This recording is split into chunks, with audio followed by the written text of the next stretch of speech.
The scrapyard stretched endlessly under the pale orange sun of Kepler 442b, a graveyard of twisted metal and broken dreams. Marcus Chen wiped the grease from his hands with a dirty rag, squinting through his welding mask at the massive alien cruiser that had crashed 3 days ago. The Zephyrian ship lay crumpled like a discarded tin can, its sleek silver hull now scarred and blackened from atmospheric entry. The salvage rights had fallen to him by default. Nobody else wanted to deal with alien tech, especially not from the Zephyrians. Most humans considered them arrogant bastards who looked down on every other species in the galaxy. Marcus didn't much care about politics. Scrap was scrap, and this particular piece of scrap would keep his little operation running for months. He approached the wreckage cautiously, his boots crunching on scattered debris. The ship's emergency systems had long since died, leaving only the whisper of wind through torn metal. As he rounded the stern section, something caught his eye. A small maintenance hatch hung open, barely large enough for a human to crawl through. Marcus grabbed his toolkit and squeezed inside. The corridors were designed for beings much taller than humans, with smooth walls that curved in impossible ways. Emergency lighting cast eerie shadows as he made his way deeper into the ship. Most of the valuable components would be in the engine room or navigation center. That's when he heard it. A weak, pitiful sound that made him freeze in his tracks. It wasn't mechanical. It was organic. Something was alive in here. Following the sound through the labyrinthine passages, Marcus found himself in what looked like a small storage compartment. And there, huddled in the corner behind a pile of supply, containers, was the most pathetic creature he'd ever seen. At first glance, it looked almost like a cat. But this was no ordinary feline. The creature was roughly the size of a large house cat, but its fur was a deep violet color that shimmered with an otherworldly iridescence. 6 legs supported its emaciated frame, and its face had 2 sets of eyes arranged vertically. But what made Marcus's stomach turn were the growths covering nearly every inch of its body. Barnacle-like creatures had attached themselves to the alien cat, their shells a sickly yellow-green color. They pulsed rhythmically, clearly feeding off their host. The poor animal could barely move under their weight. Its breathing was labored, and one of its upper eyes had been completely covered by the parasites.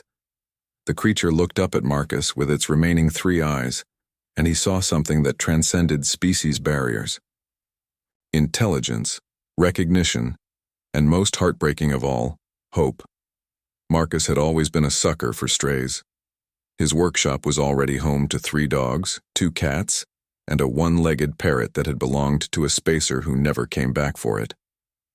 But this was different. This wasn't just a stray. This was a sentient being that had been abandoned by its own kind. He knelt down slowly, keeping his movements gentle and non-threatening. The alien cat didn't try to run. It probably couldn't, given the state it was in. Instead, it made that same pitiful sound, a cross between a purr and a whimper. "Easy there, little guy," Marcus said softly, though he had no idea if the creature could understand human speech. "I'm not going to hurt you." He pulled out his scanner and ran it over the creature. The readings made him wince. The barnacle-like parasites were draining its life force systematically. Without intervention, the poor thing would be dead within days. Marcus had 2 choices. He could walk away, pretend he'd never seen this, and continue stripping the ship for parts. It would be the smart thing to do. Alien biology was completely outside his expertise, and getting involved with Zephyrian property could bring unwanted attention from both human and alien authorities, or he could try to help. The creature made that sound again, and Marcus felt something twist in his chest. He'd spent 15 years fixing broken machines, bringing dead engines back to life with nothing but determination and spare parts. How different could this be?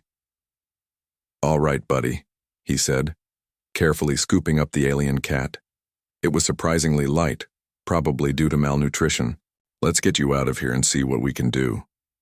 As he carried the creature toward the ship's exit, Marcus couldn't shake the feeling that he'd just made a decision that would change everything. He'd always believed that intelligence and compassion were the greatest tools in the universe. Today, he was about to put that belief to the test. The alien cat nestled against his chest, its purr whimper growing slightly stronger. For the first time in days, it felt something it had almost forgotten. It felt safe. Marcus's workshop was a testament to human ingenuity and stubbornness. Shelves lined the walls packed with salvaged components from a dozen different species. Jury-rigged diagnostic equipment hummed alongside tools that had been passed down through 3 generations of mechanics.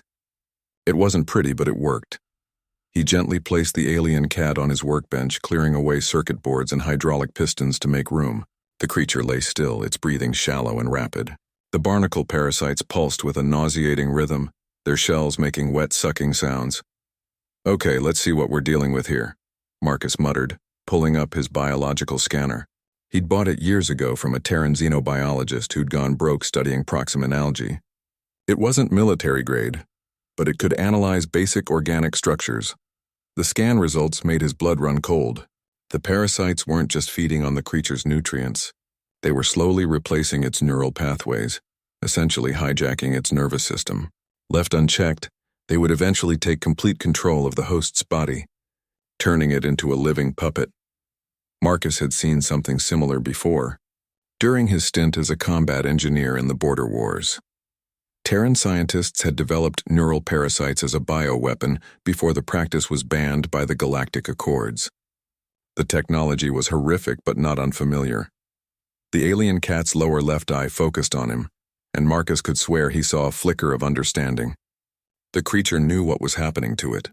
It knew it was dying. "I'm going to help you," Marcus said, surprising himself with the conviction in his voice. "I don't know how yet, but I will." He spent the next several hours researching everything he could find about Zephyrian biology. The galactic databases were frustratingly sparse. Zephyrians were notoriously secretive about their physiology, sharing only the bare minimum required for medical emergencies during joint operations. What he did learn was troubling. Zephyrians were empathic telepaths, capable of sharing emotions and simple thoughts with other members of their species. They were also incredibly social creatures rarely found alone. The fact that this one had been abandoned suggested something terrible had happened. As the hours wore on, Marcus found himself talking to the creature. It seemed to respond to his voice, its breathing becoming more regular when he spoke. He told it about his work, his other animals, his theories about what might help. The alien cat listened with an intensity that was almost human. "The problem is getting those things off you without killing you in the process," Marcus explained, gesturing at the parasites. "They're integrated into your nervous system. Pull them off wrong and I could cause permanent damage." The creature made a soft trilling sound, almost like agreement. Marcus stared at the scan results for the 100th time, and suddenly an idea began to form. The parasites were using bioelectric signals to interface with their host's nervous system. But what if he could disrupt those signals without harming the host? He grabbed a neural inhibitor from his medical supplies, a device originally designed to prevent shock in injured spacers. With some modifications, he might be able to create a localized field that would interfere with the parasite's control signals. "This is going to be experimental," he warned the alien cat. "I've never tried anything like this before, but the alternative is watching you die, and I'm not okay with that." Working through the night, Marcus carefully modified the inhibitor, adjusting its frequency to target the specific bioelectric patterns he'd observed in the parasites. The alien cat watched him work, occasionally making soft sounds that seemed almost like encouragement. As dawn broke over the scrapyard, Marcus had completed his improvised treatment device. It looked like a cross between a medical scanner and a welding torch held together with electrical tape and determination. "Ready to give this a try?" he asked. The alien cat looked at him with all 3 visible eyes and made a sound that needed no translation. It was ready. Marcus activated the device and carefully aimed it at the largest parasite cluster on the creature's back. The inhibitor hummed to life, generating a focused electromagnetic field. For a moment, nothing happened. Then the parasites began to convulse. Their grip on the alien cat's flesh loosened as their neural control was disrupted. One by one, they detached and fell to the workbench, writhing helplessly before going still. The alien cat let out a sound of pure relief, a harmonious trill that seemed to fill the entire workshop with joy. As more parasites were removed, Its breathing improved dramatically. Color began to return to its violet fur, but Marcus wasn't done yet. The most dangerous parasites were the ones near the creature's head and primary nervous system. One wrong move could cause permanent brain damage. "Trust me," he whispered, moving the device toward the creature's skull. The alien cat closed all its eyes and lay perfectly still. It was placing its life entirely in the hands of a human it had known for less than 24 hours. Marcus had never felt pressure like this before. But he also had never felt more certain that he was doing the right thing. The final parasite clung to the base of the alien cat's skull like a malignant crown. It was the largest of the bunch, its shell nearly 3 inches across and pulsing with an ominous dark energy. Marcus could see neural tendrils extending from it, wrapped around the creature's primary nerve clusters like parasitic vines. "This is the big one," Marcus murmured, adjusting the inhibitor's settings. "This thing has been controlling your motor functions." The alien cat's ears twitched at the sound of his voice. Over the past day, it had begun responding to human speech with increasing sophistication. Marcus suspected its species was naturally gifted at language acquisition, probably a survival trait for natural telepaths. He positioned the device with surgical precision. One miscalculation could leave the creature paralyzed or worse. The electromagnetic field needed to be strong enough to disrupt the parasite's control without damaging the delicate neural tissue underneath. As the inhibitor powered up, the parasite seemed to sense the threat. Its shell glowed brighter, and Marcus could see it tightening its grip on the alien cat's nervous system. The creature whimpered, its body going rigid with pain. "Stay with me," Marcus said, his voice steady despite the adrenaline coursing through his veins. Almost there. The electromagnetic pulse hit the parasite like a thunderbolt. Its shell cracked with an audible snap, and bioluminescent fluid leaked out onto the workbench. The neural tendrils writhed and retracted, finally releasing their death grip on the alien cat's spine. The moment the parasite detached, the transformation was remarkable. The alien cat's eyes opened wide, all 4 of them now clear and bright. It stretched its 6 legs experimentally, as if testing limbs it hadn't been able to control in months. Then it sat up, looked directly at Marcus, and did something extraordinary. It spoke, not in words exactly, but Marcus felt the meaning directly in his mind. Gratitude, relief, joy, and underneath it all, a deep, abiding curiosity about the strange bipedal creature that had saved its life. "You're telepathic," Marcus breathed, the realization hitting him like a freight train. "That's how you're learning so fast." The alien cat tilted its head, and Marcus felt another wave of communication. Amusement. "Yes," it seemed to say, though not in words. It had been listening to his thoughts while he worked, learning about human cognition and language through direct neural contact. "What's your name?" Marcus asked aloud, still amazed by this development. The response came as a complex harmonic pattern that his human vocal cords could never reproduce. But embedded within it was a simpler concept, something that translated roughly to harmony or songmaker. "Harmony," Marcus repeated. "I like it." The newly named Harmony purred, a sound like crystal chimes in a gentle breeze. Then its expression grew serious, and Marcus felt a new set of thoughts and images flowing into his mind. The Zephyrian ship hadn't crashed accidentally. It had been under attack by something called the Devourers, a species that existed solely to consume and control other life forms. The parasites on Harmony were their advanced scouts, designed to infiltrate and subvert potential victims before the main swarm arrived. "The parasites were Devourer tech," Marcus said, putting the pieces together. "They were using you as a reconnaissance probe." Harmony's mental voice carried notes of shame and fear. Its ship's crew had discovered the parasites too late. Rather than risk the infection spreading to their homeworld, they had made the ultimate sacrifice. They had sabotaged their own ship and crash-landed on this remote world, hoping to die before the parasites could complete their mission. But Harmony had survived. And now, thanks to Marcus's intervention, it was free. "Where are the Devourers now?" Marcus asked, though he was afraid he already knew the answer. Harmony's response chilled him to the bone. The main swarm was 3 days behind the scout ship. They would arrive soon, expecting to find a planet already softened up by their parasitic advance guard. Instead, they would find a world that had no idea what was coming. Marcus ran a hand through his hair, trying to process the magnitude of what he'd just learned. How many ships are we talking about? The answer came in the form of a vivid mental image. Hundreds of organic vessels, each one the size of a city block, filled with creatures that looked like living nightmares. They consumed everything in their path, converting organic matter into more of themselves. We have to warn someone, Marcus said, already moving toward his communications array. The Colonial Defense Force, the Trade Federation, anyone with enough firepower to mount a defense. But Harmony's mental touch stopped him. Another image flowed into his mind, this one showing the Devourer's previous conquests. Military fleets had tried to stop them before.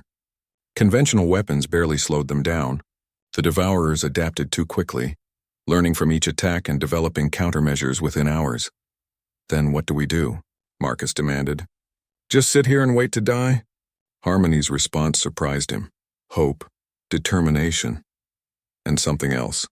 Something that took Marcus a moment to recognize. Faith. Faith in human ingenuity. The alien cat had been studying human thought patterns for the past day, learning about the species that had saved its life. What it found wasn't superior technology or overwhelming firepower. What it found was something far more dangerous to the Devourers. Humans were unpredictable. They improvised. They took broken things and made them work. They found solutions where none should exist. Marcus felt a grin spreading across his face as he began to understand. You think we can beat them because we're crazy enough to try? Harmony's purr was confirmation enough. But they would need help, the kind of help that could only come from the most dangerous and unpredictable force in the galaxy. Other humans. The Rusty Cantina was exactly the kind of place respectable people avoided. Located in the shadiest district of New Brisbane Colony, it catered to smugglers, mercenaries, and the sort of humans who had burned their bridges with polite society. It was also the perfect place to find the kind of help Marcus needed. He pushed through the smoke-filled bar with Harmony perched on his shoulder, drawing stares from the assembled rogues and misfits. The alien cat had recovered remarkably well, its violet fur now glossy and its 4 eyes bright with intelligence. The telepathic bond they'd formed had grown stronger, allowing them to communicate without words. "Chen!" a gravelly voice called out from a corner booth.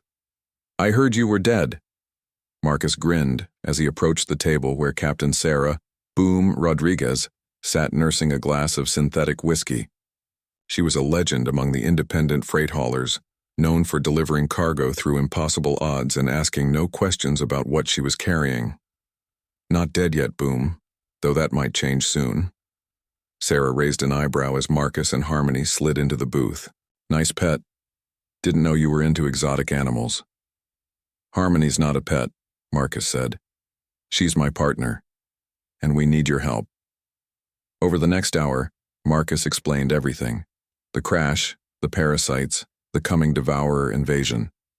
Most people would have laughed him out of the bar, but Sarah had seen enough weird stuff in her 20 years of hauling freight through the outer systems to keep an open mind. "So let me get this straight," she said finally. "Alien zombie plague is headed our way. Conventional military can't stop them, and you want me to help you cobble together some kind of defense using barflies and scrap metal. That's about the size of it." Sarah drained her glass and slammed it down on the table. "I'm in." Word spread quickly through the cantina's unofficial network. Within hours, Marcus found himself at the center of the most unlikely alliance in human history. There was Jake, Reactor Morrison, a former military engineer who'd been discharged for unauthorized modifications to Starship weapons. Elena Vasquez ran a salvage operation that specialized in liberating abandoned alien technology. Tommy Chen operated a black market clinic where no questions were asked and no records were kept. They were criminals, outcasts, and misfits. They were also exactly what humanity needed.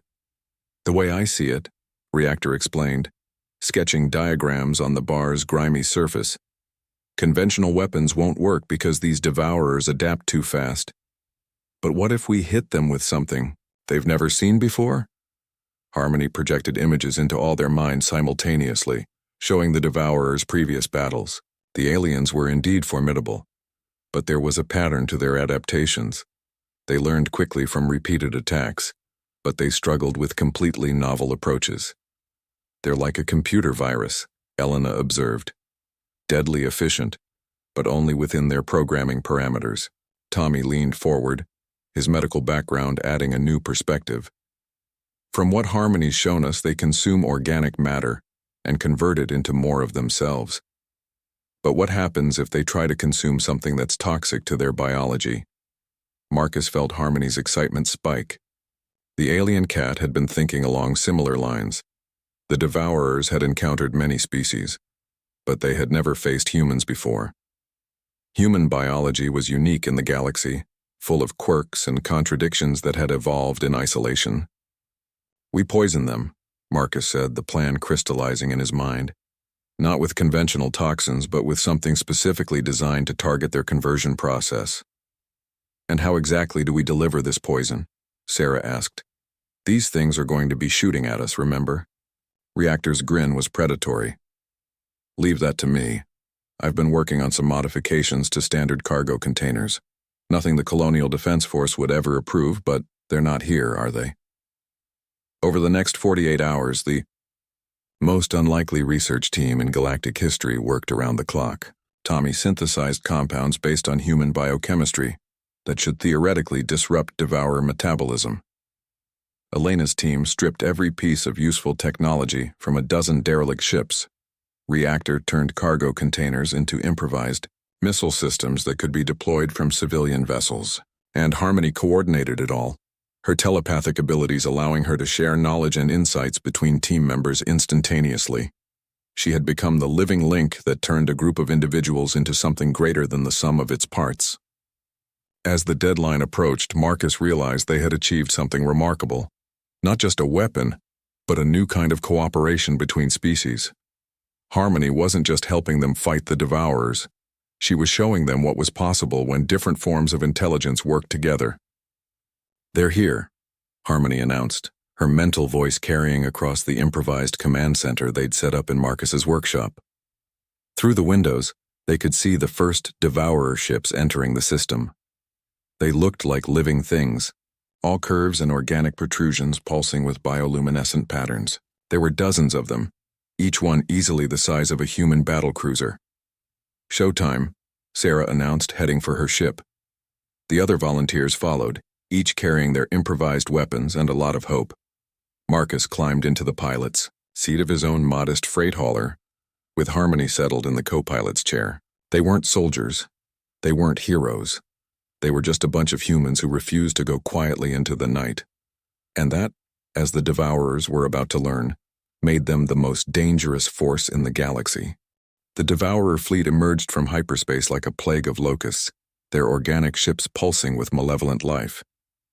Each vessel was a work of biological architecture, grown rather than built, with weapon pods that looked like tumors and sensor arrays that resembled giant eyes. They moved with predatory grace, already scanning the planet below for signs of the parasitic infection they expected to find. Instead, they found 12 human ships rising to meet them. Marcus's comm system crackled with nervous chatter from the other pilots. None of them were military trained, and their ships were cobbled together from spare parts and desperation. Against the overwhelming alien fleet, they looked like gnats attacking a pride of lions. Remember, Marcus broadcast to the group, we're not trying to destroy them all. We just need to get close enough to deploy the payload. Harmony's presence in his mind was calming, her alien perspective helping him process the tactical situation. Through her telepathic senses, she could feel the devourers' confusion.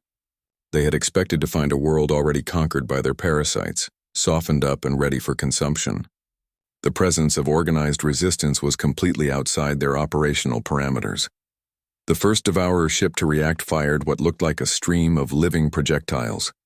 The organic missiles twisted through space like serpents, each one seeking a target with predatory intelligence. Sarah's ship, the Stellar Wanderer, rolled hard to port, her cargo bay doors opening to reveal Reactor's modified launcher.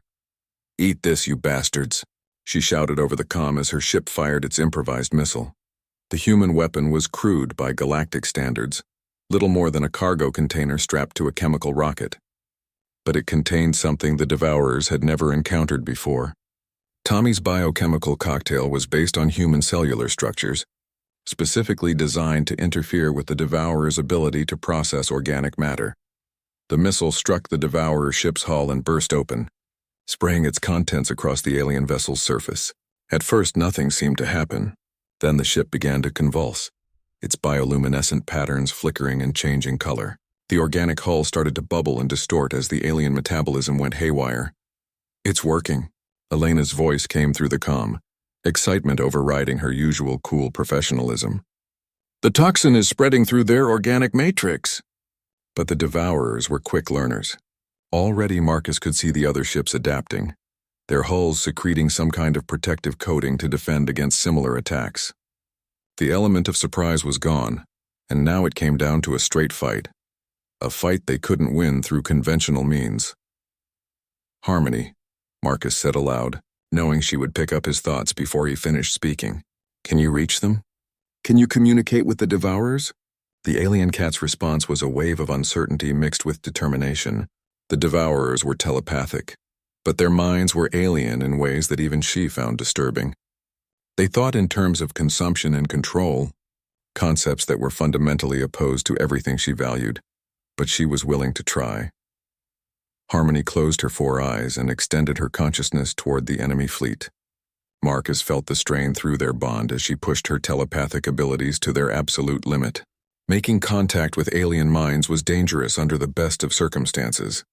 Trying to communicate with creatures whose entire existence revolved around domination and consumption was nearly suicidal. The first touch of Devourer consciousness hit Harmony like a physical blow.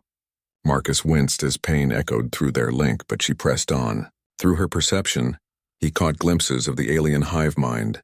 It was vast and cold, a collective intelligence that viewed other life forms as nothing more than resources to be harvested. But there was something else. Buried deep within the collective consciousness, Harmony found traces of the original species the Devourers had once been. Before they became conquerors, they had been explorers. Before they consumed other worlds, they had been scientists seeking knowledge among the stars. They had become monsters because they had lost the ability to see other beings as anything more than prey. Harmony began to broadcast. Not words or concepts, but pure emotion. She showed them Marcus's kindness when he found her dying in the crashed ship. She shared the feeling of trust between species, the joy of cooperation, the beauty of diversity working in harmony. The effect on the Devourer fleet was immediate and dramatic. Several ships stopped firing entirely, their pilots overwhelmed by sensations they hadn't experienced in millennia. Others began firing randomly, their collective consciousness fractured by the introduction of concepts that didn't fit their worldview. "What's happening to them?" Sarah's voice came through the comm as the enemy formation began to break apart. "Harmony's showing them what they used to be," Marcus replied, watching in amazement as the alien fleet descended into chaos. "She's reminding them that there's more to existence than just consuming everything in sight." But the effect wasn't uniform. The older, more established Devourer ships seemed immune to Harmony's influence, their original personalities too deeply buried to reach. These began targeting the confused ships, trying to restore order to the collective through violence. The fleet was turning on itself, but the human ships were caught in the middle of an alien civil war with weapons far beyond anything they could hope to match. "All ships, this is Marcus," he broadcast. "Phase 2. Deploy everything we've got and get the hell out of here." The remaining human ships opened fire with every improvised weapon they could muster. Reactors-modified torpedoes spread Tommy's biochemical agents throughout the enemy formation. Elena's salvaged alien tech created electromagnetic pulses that disrupted Devourer coordination. Sarah's cargo haulers dumped clouds of metallic chaff that interfered with organic sensors.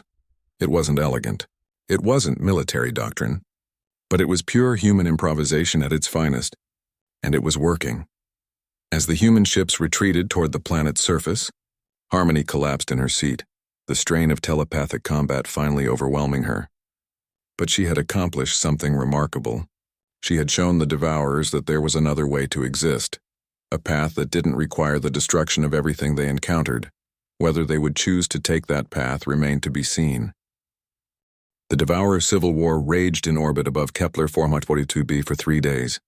Marcus watched from his workshop as alien ships tore each other apart with weapons that bent the laws of physics. Some vessels had been completely converted by Tommy's biochemical agents, their organic hulls now pulsing with human-compatible cellular structures. Others fought desperately to maintain their original programming, firing indiscriminately at anything that showed signs of change. Harmony remained unconscious for most of the battle, her mind recovering from the massive telepathic strain. When she finally awakened, her 4 eyes opened to find Marcus hunched over his workbench, surrounded by data feeds from the orbital conflict. "Status report," she projected weakly into his mind. "Chaos," Marcus replied without looking up. "About half the fleet has been affected by your telepathic broadcast. They're not attacking the planet anymore, but they're not exactly peaceful either. The other half is trying to destroy the converted ships and anyone else who gets in their way." Through the workshop's reinforced windows, they could see debris raining down from the battle above. Pieces of organic hull material struck the ground like meteorites, some still pulsing with alien life. The Colonial Defense Force had finally arrived, but their ships were staying well clear of the conflict, unsure which side to support. "We need to end this," Harmony said, struggling to sit up. "The converted devourers are confused, scared.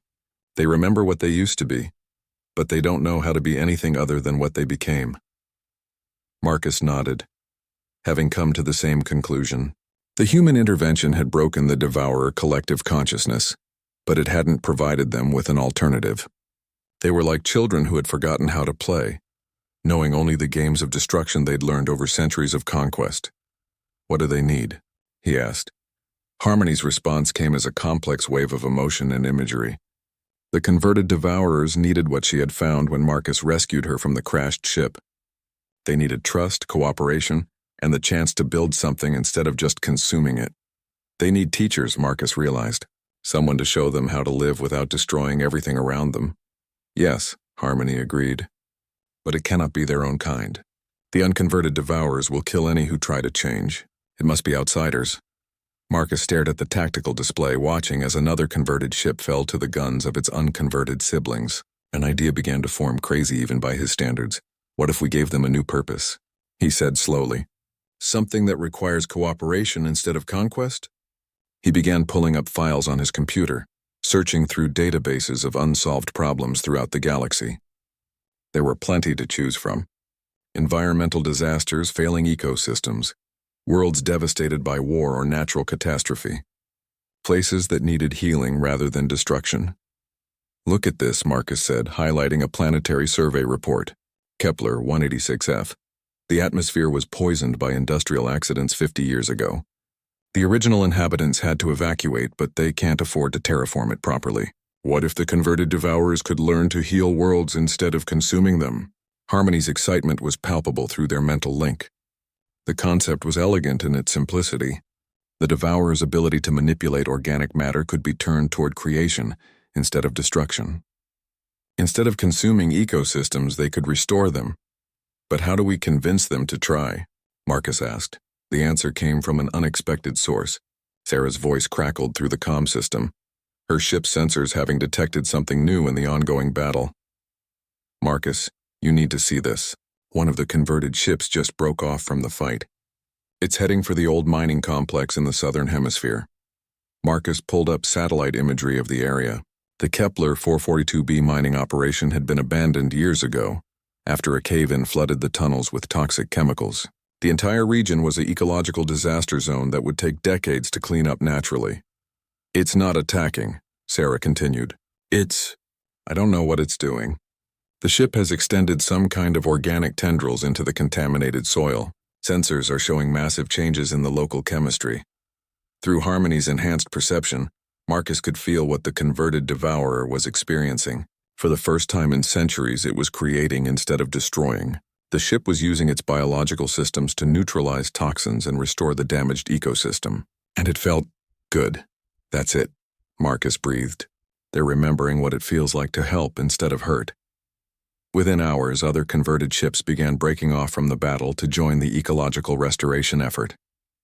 They worked together, their collective consciousness now focused on healing rather than conquest. The unconverted devourers tried to stop them, but they were outnumbered and increasingly isolated.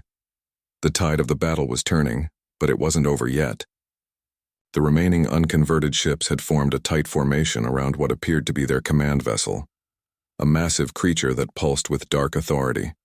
The Devourer command ship was a nightmare made manifest, easily 3 times the size of any other vessel in the fleet. Its hull writhed with cancerous growths, and Marcus could see smaller ships being absorbed into its mass like antibodies returning to a diseased organism. This was the Prime Consciousness, the original mind that had corrupted an entire species and turned them into galactic predators. That thing is trying to reassert control over the converted ships, Harmony observed, her mental voice tight with strain. Even from orbit, they could both feel the psychic pressure radiating from the massive vessel. Through the tactical display, Marcus watched as several of the ecological restoration ships suddenly stopped their work and began moving back toward the command vessel. The Prime Consciousness was pulling them back into the collective, overriding their newfound purpose with the old programming of conquest and consumption. "We have to stop it," Marcus said. But even as he spoke, he knew their small fleet of improvised ships couldn't hope to match the command vessel's firepower. "Not we," Harmony corrected gently. "Me." Before Marcus could protest, she was already reaching out with her telepathic abilities. But this time her approach was different. Instead of trying to communicate with the entire fleet, she focused on a single target, one of the converted ships that was struggling against the Prime Consciousness's mental domination. Through their bond, Marcus felt Harmony make contact with the alien mind. It was a young devourer, one that had been converted early in the process. Its original personality was still relatively intact, buried beneath centuries of collective programming but not completely destroyed. Harmony didn't try to communicate in words or concepts. Instead, she shared something more fundamental. She shared her own memory of being rescued by Marcus, the feeling of trust and cooperation that had grown between them. She showed the young devourer what it meant to have an individual identity, to make choices based on hope rather than hunger. The effect was immediate. The converted ship stopped its return to the command vessel and began broadcasting its own telepathic signal. Not to the Prime Consciousness, but to its fellow converts. It was sharing Harmony's lesson, passing on the concept of individual choice and mutual cooperation. The idea spread like wildfire through the converted ships. One by one, they began to assert their individual identities, rejecting the Prime Consciousness's attempt to reassimilate them. Some turned back to their ecological work. Others simply held position, savoring the novel experience of thinking for themselves. The Prime Consciousness responded with fury. Its massive form pulsed with dark energy as it prepared to destroy the ships that dared to defy it. Weapon ports opened along its hull like festering wounds, each one capable of reducing a human cruiser to scrap metal. But the converted ships didn't flee. Instead, they did something the Prime Consciousness had never expected. They formed a protective formation around the planet, placing themselves between the command vessel and the world below. They were no longer thinking like devourers. They were thinking like guardians. "They're protecting us," Marcus said in amazement. "They're willing to die to protect a world they've never even visited." The battle that followed was unlike anything in recorded galactic history. The Prime Consciousness fought with the fury of a god betrayed, its weapons tearing through space with apocalyptic force. But the converted ships fought with something their enemy couldn't understand or counter. They fought with hope. Each ship that fell was immediately replaced by another. When their weapons were destroyed, they used their ships as shields. When their hulls were breached, they used their dying thoughts to inspire their survivors. They had learned the most human of all concepts: sacrifice for something greater than themselves. The Colonial Defense Force, watching from a safe distance, finally understood what they were seeing. Admiral Chen, no relation to Marcus despite the name, opened a channel to the human volunteers still in orbit. "This is Admiral Chen of the CDF. We're moving to support your position. Whatever you've done to those aliens, it's working." The combined fleet of human military vessels and converted devourer ships proved too much for even the Prime Consciousness to handle. Overwhelmed and isolated, the massive command ship began to retreat, but it was too late. The converted ships had learned to work together, to coordinate their efforts in ways that transcended their old collective programming. In the end, it was Harmony who delivered the final blow. Drawing on every ounce of her telepathic strength, She reached directly into the prime consciousness's mind and showed it something it had forgotten existed. She showed it the memory of what its species had been like before they became conquerors. Scientists and explorers, driven by curiosity rather than hunger. Beings who had looked at the universe and seen wonder instead of prey. The prime consciousness writhed in psychic agony as suppressed memories flooded back. For just a moment, Marcus felt its ancient personality resurface, horrified by what it had become. In that moment of clarity, it made the last free choice it would ever make. The command ship's self-destruct sequence activated, and the massive vessel disappeared in a flash of brilliant light. In the aftermath, as debris settled and the survivors assessed the damage, something unprecedented happened. The converted Devourer ships didn't leave. They didn't return to space and resume their old patterns of conquest. Instead, they remained in orbit around Kepler 442b, sending down landing parties to help with the ecological restoration they had begun. Marcus found himself serving as an unofficial ambassador between species, with Harmony translating not just languages, but entire ways of thinking. The converted Devourers were like children learning to walk, taking their first hesitant steps toward a new way of existence. They called themselves the Cultivators now, rejecting their old name and everything it represented. Under the guidance of human advisors and with Harmony's telepathic coordination, they began to spread throughout the galaxy, not as conquerors, but as healers. Worlds that had been devastated by war or environmental disaster found themselves visited by strange organic ships that restored rather than destroyed. The galaxy would never be the same.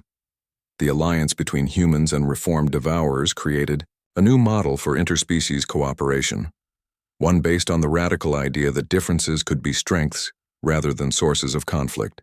Marcus returned to his workshop, but it was no longer just a place to fix broken machines. It had become something more important, a place where broken beings could learn to heal. Harmony remained his partner, but she was no longer just a rescued alien cat. She had become a bridge between worlds, a living symbol of what was possible when compassion triumphed over fear. Sometimes late at night, Marcus would look up at the stars and marvel at how much had changed. It had all started with a simple decision to help a creature in need. He had never imagined that such a small act of kindness could reshape the galaxy. But then again, that was what humans did best.